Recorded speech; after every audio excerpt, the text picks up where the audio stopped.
नमस्कार मित्रांनो, माझं नाव आहे वेदांग आणि आजच्या व्हिडिओमध्ये मित्रांनो मी तुम्हाला सांगणार आहे की कढीपत्त्याच्या झाडाची तुम्हाला काळजी कशी घ्यायची आहे जेणे झाडाची वाढ खूप चांगल्याने होणार। तर व्हिडिओला शेवटपर्यंत नक्की पाहा आणि पावसाळ्यासाठी पण खूप सारी टिप्स सांगणार।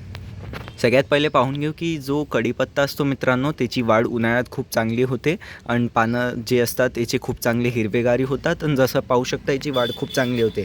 पण जसंच पावसाळा येतो मित्रांनो, समजा हा तुम्ही असं घराच्या बाहेर बाल्कनीमध्ये नसेल, तुमच्या असं ओपन गार्डन्समध्ये असेल मित्रांनो, तर याला खूप वेळा काय होते, ओव्हर वॉटरिंग होते पावसामुळे। अजून याचे जे मुळं असतात मित्रांनो ते सडतात, अजून झाड खराब होते आपलं।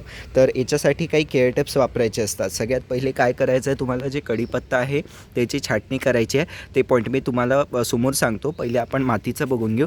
तर मातीची जी मित्रांनो वरच्या लेअरची जी पण हे असे पाहू शकता छोटेसे लहानसे रोपं आले असतील तुमच्या कुंडीत, जसं व्हिडिओमध्ये पाहू शकता इकडे आलेले आहे।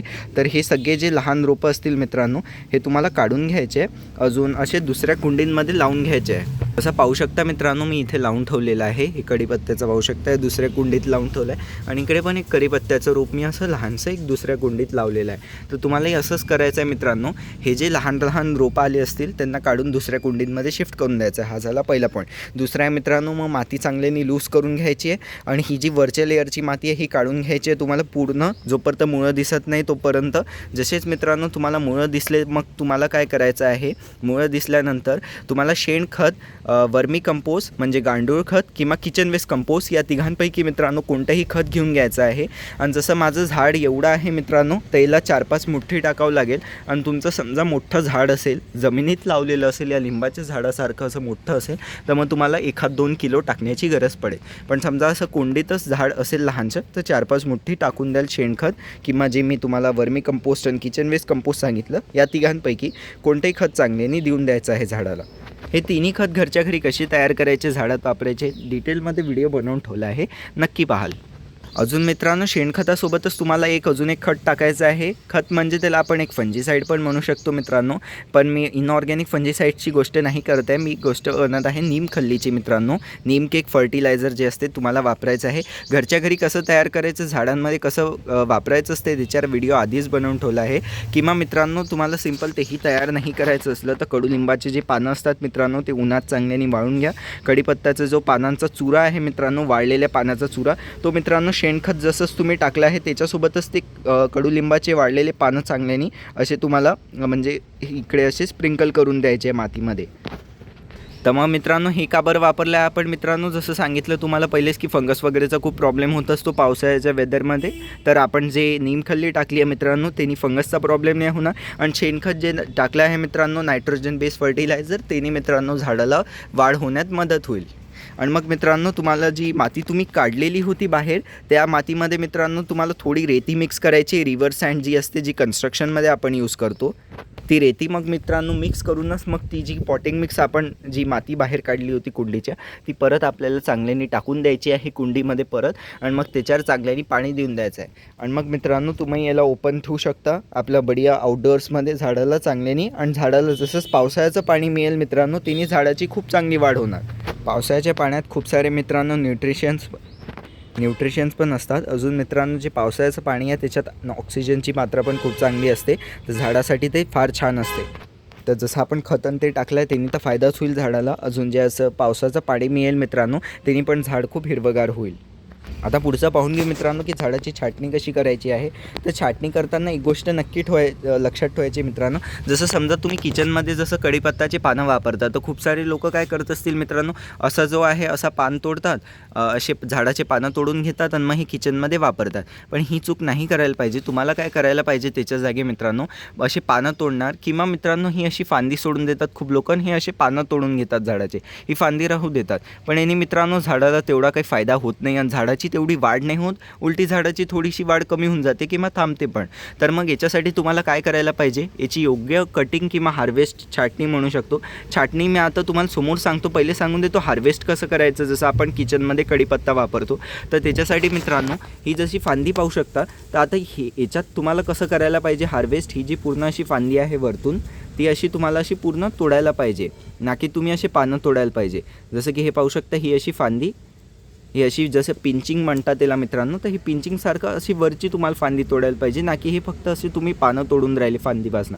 यानी फायदा काय होणार मित्रांनो, झाडं जे आहे इथून पिंच पण होतील, झाडांना नवीन हिरवेगार पानं फुटतील, अजून म्हणजे फांद्या येतील नवीन नवीन जिथून तुम्ही तोडलं आहे. आणि खूप वेळेस मित्रांनो एक गोष्ट नक्की लक्षात ठेवायची हार्वेस्ट करताना, की झाडाला तुम्हाला थोडंसं असं ब्रांच सकट कापलं तर चांगलं राहील झाडासाठी, त्याची वाढ पण खूप चांगली होणार. आणि पुढचं आहे मित्रांनो, कधी पण कढीपत्त्याच्या झाडापासून पानं तोडताना तुम्हाला असं नाही करायचं आहे की तुम्ही कढीपत्त्याच्या झाडाला पूर्ण बारीक करून घेतलं आहे किंवा त्याचं तुम्हाला खूप गरज आहे पानांची, तर तुम्ही खूप जास्त कटिंग केली आहे. जसं पाहू शकता माझं एवढं झाड आहे, तर याचे कसे आपण एवढे पानं कापू शकतो, एवढं असं 40%, पण एवढं मित्रांनो 60%पेक्षा जास्त तुम्हाला झाड जे आहे पूर्ण तसंच ठेवायचं आहे हिरवंगार. त्याची पूर्ण एकदम बारीक छाटणी नाही करायला पाहिजे, म्हणजे झाडाची एकदम जास्त हार्वेस्ट नाही करायला पाहिजे. थोडंसंच जसं पाहू शकता मी तुम्हाला सांगितलं असं थोडं एवढंच हार्वेस्ट तुम्हाला करायला पाहिजे. असं नाही की तुम्ही झाडाचे पूर्णच पानं काढत आहात. कधी कधी मित्रांनो यांनी झाड पण खराब होऊन जाते, तर हे हार्वेस्टिंगचे टिप्स नक्की लक्षात ठेवायचे. पुढचं पाहू मित्रांनो, आता झाडाची योग्य छाटणी कशी करायची. तर आता जसं उन्हाळ्यात मित्रांनो काही काही जे फांदे असतील ते तुमच्या झाडाचे वाळले असतील, जसं व्हिडिओमध्ये पाहू शकता माझे पण हे झाडाचे फांद्या वाळले. तर हे जे सगळे जे वाळलेले फांदे असतात मित्रांनो, तुम्हाला तोडून घ्यायचे आहे किंवा मित्रांनो कटर प्रूनरनी हे चांगल्याने तुम्हाला झाडापासून हटवून घ्यायचे आहे. आणि मग मित्रांनो ही तुमची आता छाटणी झाली, म्हणजे ही झाली तुमची प्रूनिंग. मग याच्यात तुम्हाला हार्ड प्रूनिंग करायची आहे का? सध्यात मित्रांनो समजा तुमच्या कढीपत्त्याला खूप जास्त पानं नसतील तर मग तुम्ही हार्ड प्रूनिंग करू शकता. पण मग समजा मित्रांनो जसं माझं झाड पाहू शकता याला खूप चांगले पानं आहे, तर याची आपण हार्ड प्रूनिंग नाही करू. याच्यात फक्त जे वाळलेले अशा फांद्या असतील ते आपण कापून टाकू. आणि मी जसं सांगितलं होतं तुम्हाला, हे इकडे खूप सारे असे लहान लहान रोपं असतील ते काढायचे. आणि दुसरी गोष्ट, रोपं नसतील तर इथून असे लहानसे फांद्या आले असतील, समजा ही जी स्टेम्प आहे याला जोडून अशा फांद्या आल्या, तर ते फांद्या पण कापून तुम्हाला झाडापासून हटवून द्यायचे आहे. तर हे काही पॉईंट तुम्हाला त्याच्यात फॉलो करायला पाहिजे. तर हे झालं आपल्या छाटणीमध्ये. मग मित्रांनो याची पिंचिंगचं मी तुम्हाला पहिलेच सांगून दिलं की तुम्हाला कसं करायचं असते झाडाचं. असं वरची टिप पकडायची असते मित्रांनो, आणि ही हलकीशी अशी तोडून घ्यायची असते वरतून असं. तर हे तोडण्याने काय फायदा होते, ही झाली पिंचिंग. तर ही पण टेक्निक तुम्हाला नक्की करायला पाहिजे, याने फायदे खूप होतात. साईड ब्रांचिंग होईल, झाड झपाट्याने वाढेल आणि चांगलं ताट बनेल. आता पुढचा पॉईंट आहे मित्रांनो, हे आहे ॲप्सिन सॉल्ट म्हणजे मॅग्नेशियम सल्फेट. हे कोणाला वापरायचं आहे मित्रांनो, ज्यांच्याकडे मित्रांनो कढीपत्त्याचं झाड आहे पण त्यांचं कढीपत्त्याचं झाड असं पाहू शकता व्हिडिओमध्ये असं हिरवगार नाही आहे आणि कढीपत्त्याचे पाने एकदम चांगले असे हिरवे नाही दिसत आहे, तर त्यांनाच मित्रांनो ॲप्सिन सॉल्टचा वापर करायचा आहे. तसं सगळे लोकच करू शकता, पण जसं मी तुम्हाला सांगितलं ते जे 2 खतं मी स्टार्टिंगमध्ये सांगितले तेच तुम्हाला म्हणजे फायदे राहील झाडाला द्यायला. तर मग ॲप्सिन सॉल्ट काय करायचं, 1 लिटरमध्ये 1 चमचा टाकायचं, चांगल्याने झाडावर फवारणी करून द्यायची आहे. तर याने काय होणार मित्रांनो, झाडाचे जे पानं आहे ते हिरवेगार होणार आणि झाड खूप चांगलं दिसणार. अजून मित्रांनो याने जे पानं आहे याच्यात कसं डायरेक्ट ॲब्झॉर्प्शन होईल आणि मित्रांनो मॅग्नेशियमनी सेल वॉल स्ट्रॉंग होईल आणि झाड खूप चांगलं हिरवगार बनेल.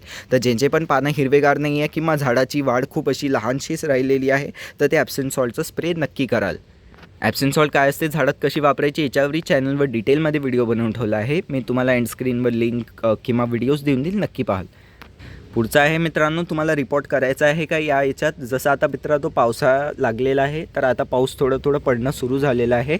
पण जसं काही इकडे जसं इथे मी जिथे राहतो मित्रांनो तिकडे पाऊस जास्त पडत नाही आहे आणि ऊनच आहे. पण समजा मित्रांनो तुमच्या इकडे खूप चांगला पावसाळा सुरू झालेला असेल, मग मित्रांनो तुमचं जे कढीपत्त्याचं झाड आहे समजा त्याची कुंडी लहान झाली असेल तर त्याला रिपोर्ट नक्की करून द्याल.